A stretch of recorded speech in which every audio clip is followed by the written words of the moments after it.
You are not nearly as good in social situations as you would be if you'd spent more time this week playing Dungeons and Dragons. Now, I say this because I credit tabletop role-playing games like Dungeons and Dragons with helping me develop many of my most useful social skills.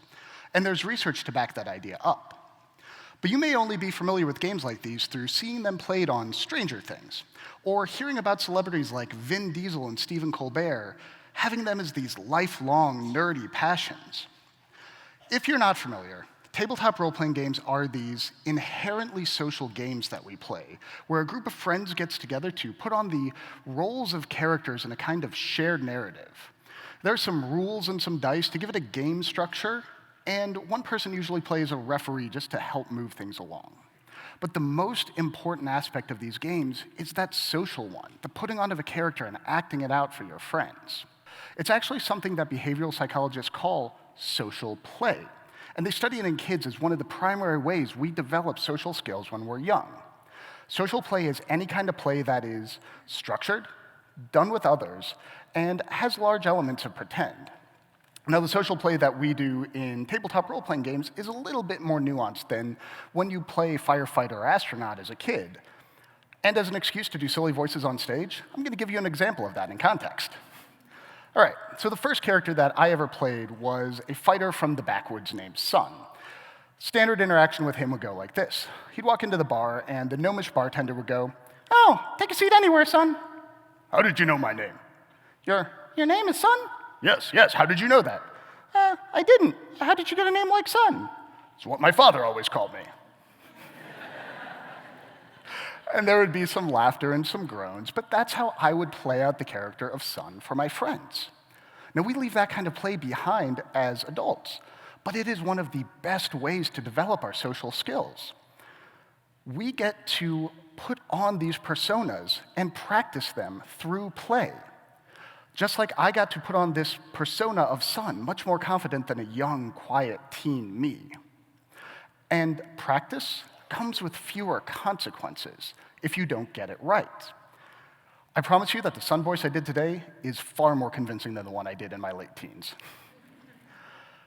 Now, we don't have many spaces for practicing social skills in adult life, and that's odd because practice is one of the ways we improve our skills.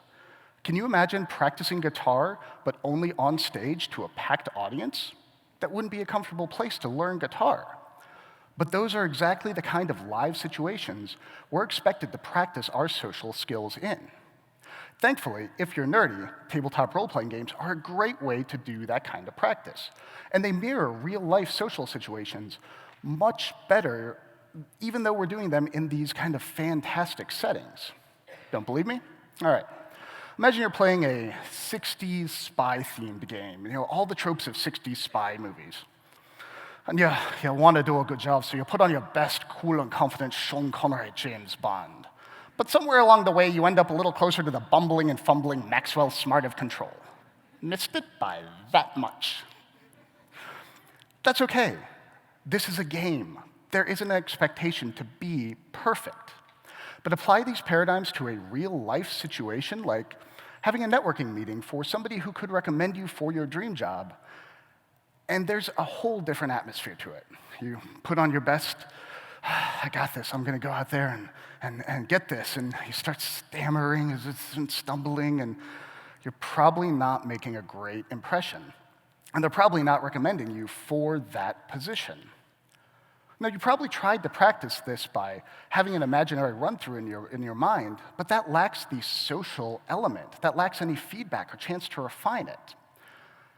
And you probably would have been better served by playing out that Maxwell Smart character until you got a little closer to the James Bond or found something that worked in the Maxwell Smart character that could be applied to this situation. Now, this idea of playing out a character to improve a personality trait actually comes from the work of the psychologist Alfred Adler. He has a role-playing therapy called the as-if, where if you want to work on your confidence, you act as if you were somebody who you find more confident for a little bit each day. You put on that persona and bring that personality trait a little closer to the surface in yourself. And let me tell you, this happens all the time in tabletop role-playing games. I've seen it hundreds of times where players pick characters that they want to be a little more like in their lives. There was one game that really cemented the power of this method for me, though. I ran it right after college, and everybody who showed up played a version of who they wanted to be. One of my friends who was a first 9-to-5 job as a graphic designer, he was getting bored doing the weekly print ad from week to week to week. And he came and played the emo, starving artist who couch surfed through life with the rule of 0 responsibilities. Another player who wanted to be the go-to person for a group of friends played the mayor/bartender/auto fix-it mechanic/ex-football star of a nearby small town. And another friend who had just gotten into college and was dealing with all the new social situations and bureaucracies played the 15-year-old, too smart for the room social chameleon who could shortcut his way through any system. Whether they realized it or not at the time, they were all doing this Adlerian as-if style of role-playing. Now, I want you to see what it's like to get into a character in this context of role-playing, so I'm going to run a game for you right here and now. It's going to be easy. All you have to do is imagine the character that you would play in the scenario that I'm going to set up for you. Ready? Imagination's primed? Newsreel, 1938. Superheroes have hit the scene in a big way. They're incredible. They're stupendous. They're larger than life. And you're not one of them. You are a friend, a confidant, somebody in their personal orbit. You are a bystander. All right, who would you want to play in this game?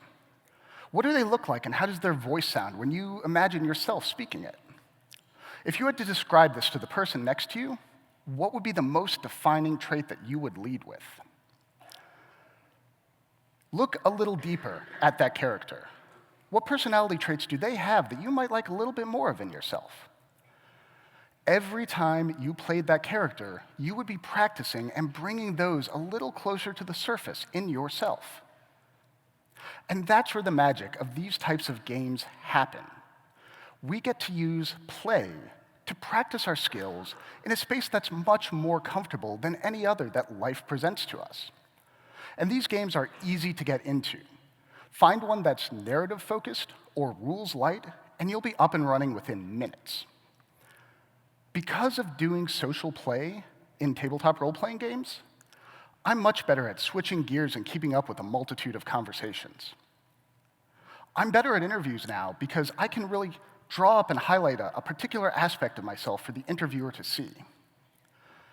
And I'm really good at getting into other people's shoes because I have spent a lot of time in scaly goblin feet.